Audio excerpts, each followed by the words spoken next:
នេះគឺជាវីដេអូបង្រៀនពីការប្រើប្រាស់របស់កាមេរ៉ាសុវត្ថិភាព ECV A80X ជំហានដំបូងអ្នកនរគ្នាត្រូវ download ជាមួយនឹងកម្មវិធី ECV ដែលមាននៅលើ App Store និង Play Store អញ្ចឹងបន្ទាប់ពីអ្នកនរគ្នា download ជាមួយនឹងកម្មវិធីនេះរួចអ្នកនរគ្នាត្រូវបង្កើត account ជាមុនសិនហើយវិធីបង្កើត account ថ្មីអ្នកនរគ្នាត្រូវចូល create new account ហើយយើងចង់បង្កើតជាមួយលេខទូរស័ព្ទដៃរបស់យើងក៏បានបង្កើតជាមួយនឹង email ក៏បានហើយវិធីបង្កើតជាមួយនឹង email អ្នកនរគ្នាត្រូវវាបញ្ចូលជាមួយនឹង email របស់អ្នកនរគ្នារួចអ្នកនរគ្នាត្រូវបង្កើតជាមួយនឹងលេខកូដថ្មីដែលមានចាប់ពី8ខ្ទង់រហូតដល់ទៅ16ខ្ទង់ហើយនឹងត្រូវលាយឡំជាមួយនឹងអក្សរធំអក្សរទូចចំនួនលេខនិង symbol ជាដើមអញ្ចឹងបន្ទាប់ពីបានបំពេញលក្ខខណ្ឌត្រឹមត្រូវបានទាំងអស់វានឹងលុបសញ្ញាគ្រីទៅលើប្រអប់ទាំងពីរនេះតែម្ដងរួចចុចសញ្ញាគ្រីនៅប្រអប់ខាងក្រោមនេះហើយចុចពាក្យ continue ហើយធ្វើការ verify បន្ទាប់មកអ្នកនរគ្នានឹងទទួលបានជាមួយនឹងសារលេខកូដចេញពី email របស់អ្នកនរគ្នារួចធ្វើការបំពេញជាមួយនឹងលេខកូដនោះ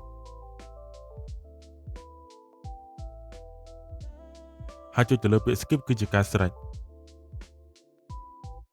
ហើយនេះគឺជាវិធីដែលយើងធ្វើការបង្កើត account ជាមួយនឹងលេខទូរស័ព្ទរបស់យើងដោយអ្នកនរគ្នាចុចទៅលើ icon ទូរស័ព្ទធ្វើការវាបញ្ចូលជាមួយនឹងលេខទូរស័ព្ទដៃរបស់យើងឬ password វិញគឺមានលក្ខខណ្ឌដូចទៅនឹង email ដែរបន្ទាប់មកចុចគ្រីទៅលើប្រអប់ខាងក្រោមហើយចុចពាក្យ continue រួចយើងធ្វើការ verify រងចាំបន្តិចគឺវានឹងធ្វើការផ្ញើសារមកកាន់ទូរស័ព្ទដៃរបស់យើងបន្ទាប់មកវាបញ្ចូលលេខកូដដែលយើងបានទទួលចុចពាក្យថា skip គឺជាការស្រេច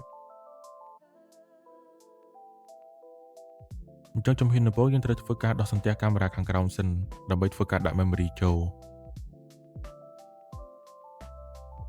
ដូច្នេះហើយអ្នកនរគ្នានឹងឃើញជាមួយនឹង run dot memory ហើយចំពោះការដាក់ memory គឺយើងត្រូវដាក់ memory បែបនេះហើយយើងត្រូវបិទសន្ទះកាមេរ៉ាមកវិញហើយចំពោះខ្សែទាំងពីរនេះគឺមានមួយជាខ្សែ network និងមួយទៀតគឺជាដូចដុតភ្លើងអញ្ចឹងគឺយើងត្រូវដុតដូចវាដែលដូចនោះគឺមាននៅក្នុងប្រអប់ស្រាប់ហើយរងចាំវាបន្តិចដើម្បីវាដំណើរការហើយចំពោះ QR code វិញគឺយើងអាចស្វែងរកបាននៅផ្នែកខាងលើកាមេរ៉ានេះហើយនៅក្នុង app របស់យើងវិញអ្នកនរគ្នាចុចទៅលើសញ្ញាបូកខាងលើហើយជ្រើសរើសយកពាក្យ scan QR code រួចចុចសញ្ញាគ្រីទៅលើ device is power on រួចចុចទៅលើ next ចុចទៅលើពាក្យថា start ដាក់សញ្ញាគ្រីចុចមកកាន់ next step ហើយធ្វើការវាបញ្ចូលជាមួយនឹងលេខកូដ Wi-Fi របស់យើងហើយរងចាំបន្តិចដើម្បីវាដំណើរការហើយចុចទៅលើពាក្យ next ហើយចុចទៅលើឈ្មោះទីតាំងណាមួយដែលអ្នកនរគ្នាបានធ្វើការដំឡើងហើយចុចទៅលើប៊ូតុង next ហើយចុចទៅលើប៊ូតុងត្រឡប់ថយក្រោយនៅខាងលើដើម្បីជៀសវាងពីការដាក់ password ដូច្នេះអ្នកនរគ្នាបានធ្វើការ add កាមេរ៉ាចូលទៅកាន់ទូរស័ព្ទដៃរបស់យើងបានដោយជោគជ័យចំពោះរូបកាមេរ៉ាទី1ខាងក្រោមនេះគឺជាមុខងារ snapshot ដែលវានឹងថតយករូបភាពចេញពីកាមេរ៉ារបស់យើងហើយកាមេរ៉ាទី2នេះគឺជាមុខងារ record ដែលវានឹង record យកសកម្មភាពចេញពីកាមេរ៉ារបស់យើងហើយចំពោះមុខងារទី3នេះគឺជាមុខងារបង្វិលដែលយើងអាចធ្វើការបង្វិល lens កាមេរ៉ាបាន360ដឺក្រេនោះហើយចំពោះមុខងាររូប microphone នេះគឺយើងអាចធ្វើការនិយាយឆ្លងឆ្លើយគ្នាចេញពីកាមេរ៉ាមកកាន់ទូរស័ព្ទរបស់យើងហើយចំពោះមុខងារ definition នេះគឺយើងអាចធ្វើការផ្លាស់ប្ដូរគម្រោងរូបភាពរបស់វាដែលយើងអាចធ្វើការទម្លាក់តម្លើងតាមការចង់បានបន្ទាប់មកយើងចូលមកកាន់មុខងារ sleep mode ដែលមុខងារនេះគឺវានឹងធ្វើការផ្អាកថតភ្លាមៗដើម្បីរក្សាឯកជនភាពរបស់យើងមុខងារបន្តគឺជាមុខងារ auto patrol ដែលមុខងារនេះគឺវានឹងធ្វើការល្បាតមើលសកម្មភាពជុំវិញនៅខ្លួនឯងតែម្ដងហើយចំពោះមុខងារ360 degree picture វិញគឺវានឹងថតយករូបភាពជុំវិញខ្លួនដែលជាប្រភេទរូបភាព360 degree ហើយទៅលើមុខងាររូបកណ្ដឹងនេះគឺវានឹងលោតជាសំឡេងសរ៉ែនហើយចំពោះមុខងាររូប7នេះគឺវានឹងបាញ់អំពូល spotlight ភ្លាមៗតែម្ដងហើយត្រង់កន្លែងនេះដែរយើងក៏អាចធ្វើការមើលវីដេអូសារឡើងវិញហើយក៏មានថ្ងៃខែដែលយើងអាចធ្វើការជ្រើសរើសបានផងដែរបន្ទាប់មកទៀតនៅពេលអ្នកនរគ្នាចូលមកកាន់ setting នៅខាងលើបន្ទាប់មកយើងចូលមកកាន់មុខងារ intelligent detection ដូច្នេះអ្នកនរគ្នានឹងឃើញជាមួយនឹងមុខងារ human shape detection vehicle detection និង image change detection ហើយដើម្បីជ្រើសរើសទៅលើការប្រើប្រាស់មុខងារណាមួយគឺយើងចុចទៅលើពាក្យ apply ហើយទៅលើមុខងារនីមួយៗគឺយើងអាចធ្វើការកំណត់ប្រើប្រាស់បានផងដែរដែលយើងអាចធ្វើការបិទឬក៏បើកដូចជាមុខងារ human shape detection និង vehicle detection ក៏ប៉ុន្តែចំពោះមុខងារ image detection គឺវាមិនត្រឹមតែអាចបិទបើកមុខងារតែប៉ុណ្ណោះទេក៏ប៉ុន្តែវាថែមទាំងមានជាមួយមុខងារ detection zone គឺយើងអាចធ្វើការកំណត់ zone ដែលធ្វើឲ្យកាមេរ៉ានេះចាប់សកម្មភាពនៅក្នុង zone តែប៉ុណ្ណោះហើយចូលមកកាន់មុខងារ detection sensitivity ដែលមុខងារនេះដែរគឺយើងអាចធ្វើការកំណត់ទៅលើកម្រិតការចាប់របស់វាដែលយើងអាចកំណត់កម្រិតឲ្យវាចាប់បានខ្សោយជាងមុនចាប់ធម្មតានិងកម្រិតចាប់ខ្ពស់ជាងមុនបន្ទាប់មកចូលមកកាន់មុខងារ message notification នៅពេលដែលយើងចុចទៅលើ receive device message បានន័យថាយើងនឹងទទួលបានសារនៅពេលដែលវាចាប់បានសកម្មភាពទាំងអស់នេះហើយចំពោះមុខងារ device message interval នេះគឺជាមុខងារដែលយើងអាចធ្វើការកំណត់ទៅលើពេលវេលារកការទទួលសារបានម្ដងដែលយើងអាចធ្វើការទទួលសាររៀងរាល់1នាទីម្ដងឬក៏រហូតដល់30នាទីម្ដងឯណោះហើយចំពោះមុខងារ notification schedule នេះគឺជាមុខងារកំណត់ពេលវេលាក្នុងការទទួលសារដែលយើងអាចបើកទទួលសារគ្រប់ពេលវេលាជាពិសេសអាចធ្វើការ customize ទៅលើពេលវេលាណាមួយជាក់ស្ដែងដូចជាអាចបើកពីថ្ងៃច័ន្ទដល់ថ្ងៃអាទិត្យហើយនឹងមានពេលវេលាចាប់ផ្ដើមនិងពេលវេលាបញ្ចប់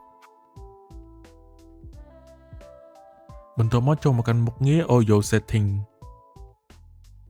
ចំពោះមុខងារ audible notification នៅពេលដែលយើងចុចទៅលើមុខងារ intensive គឺកាមេរ៉ារបស់យើងនឹងលុបជាស្រែមភ្លាមនៅពេលដែលវាចាប់បានសកម្មភាពឬក៏សម្លេងប្រកបក៏ដីហើយចំពោះ soft នេះវិញគឺវាគ្រាន់តែលើសម្លេងទាបមួយតែប៉ុណ្ណោះហើយចំពោះ custom sound វិញគឺយើងអាចធ្វើការបញ្ចូលសម្លេងរបស់យើងចូលទៅកាន់កាមេរ៉ា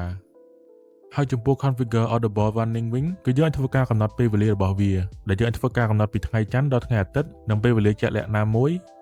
ហើយនឹងសម្លេងរបស់កាមេរ៉ាបានផងដែរបន្ទាប់មកចូលមកកាន់មុខងារ image setting នៅពេលដែលយើងបើកជាមួយនឹងមុខងារ WDR នោះវានឹងធ្វើឲ្យ background របស់យើងភ្លឺជាងមុនហើយយើងក៏អាចធ្វើការកំណត់ពន្លឺរបស់ background បានផងដែរដែលយើងអាចកំណត់ឲ្យវាភ្លឺជាងមុន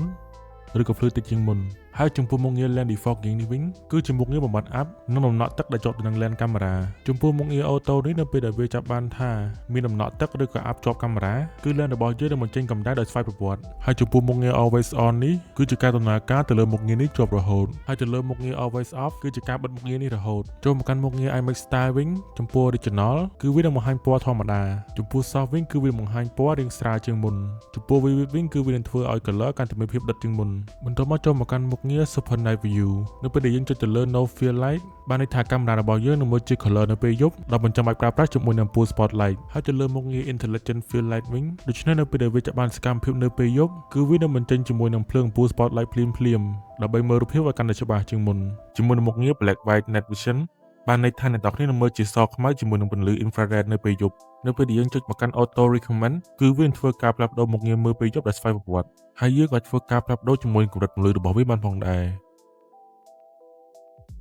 ហើយទៅលើមុខងារ enforcing day mode គឺវានឹងធ្វើការបិទជាមួយនឹងមុខងារ eye off មើលពេលយប់បន្ទាប់មកគឺជាមុខងារ color night vision ដែលចំពោះមុខងារ color night vision នេះគឺវានឹងធ្វើការមើលពេលយប់ជា color ហើយយើងក៏ធ្វើការផ្លាស់ប្ដូរជាមួយកម្រិតពន្លឺរបស់វាបានផងដែរ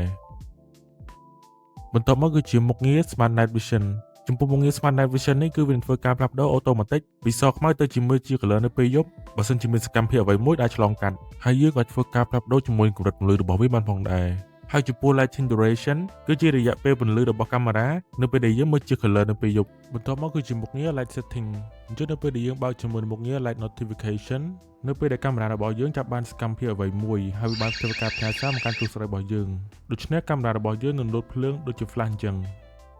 បន្ទាប់មកគឺជាមុខងារ preset setting អញ្ចឹងនៅពេលដែលយើងបើកជាមួយមុខងារ auto zoom tracking មានន័យថាកាមេរ៉ារបស់យើងនឹងធ្វើការ zoom ទៅលើសកម្មភាពនោះភ្លាមហើយទៅលើមុខងារ fixed view គឺកាមេរ៉ារបស់យើងនឹងមិនងាករេតាមសកម្មភាពនោះទេហើយទៅលើមុខងារ flexible view គឺកាមេរ៉ារបស់យើងនឹងធ្វើការងាករេតាមសកម្មភាពមនុស្សបាន360ដឺក្រេហើយចំពោះមុខងារ record list វិញនៅពេលដែលយើងប្រើប្រាស់ជាមួយនឹងមុខងារ event recording បានន័យថាកាមេរ៉ារបស់យើងនឹងធ្វើការរក្សាទុកទិន្នន័យនៅពេលដែលវាចាប់បានសកម្មភាពតែប៉ុណ្ណោះហើយទៅលើមុខងារ 24 hour recording វិញគឺវានឹងធ្វើការរក្សាទុកទិន្នន័យរហូតដល់24ម៉ោងតែម្ដងនៅក្នុងករណីបើសិនជាកាមេរ៉ារបស់អ្នកនរគ្នាមានការ error អ្វីមួយអញ្ចឹងគឺគ្រាន់តែយើងចុចទៅលើ restart device ទៅគឺវានឹងធ្វើការដំណើរការឡើងវិញហើយបើសិនជាកាមេរ៉ារបស់អ្នកនរគ្នាលោតពី offline បែបនេះអញ្ចឹងយើងចុចចូលមកកាន់ tray 3ចុចមកកាន់ device setting ចុចទៅលើពាក្យ delete device ចុចទៅលើពាក្យ OK ហើយនៅលើកាមេរ៉ារបស់យើងគឺយើងចុចទៅលើប៊ូតុង reset រហូតដល់ទៅលើសំឡេងទៀតរួចធ្វើការ scan QR code ម្ដងទៀតចុចទៅលើពាក្យ add ចុចទៅលើពាក្យ next ចុចត្រឡប់ថយក្រោយដើម្បីជៀសវាងពីការដាក់ password ស្លេកទីតាំងដែលអ្នកនរគ្នាបានធ្វើការដំឡើងចុចទៅលើពាក្យ next គឺជាការស្រេចអញ្ចឹងគឺយើងអាចដំណើរការកាមេរ៉ានេះបានម្ដងទៀតហើយ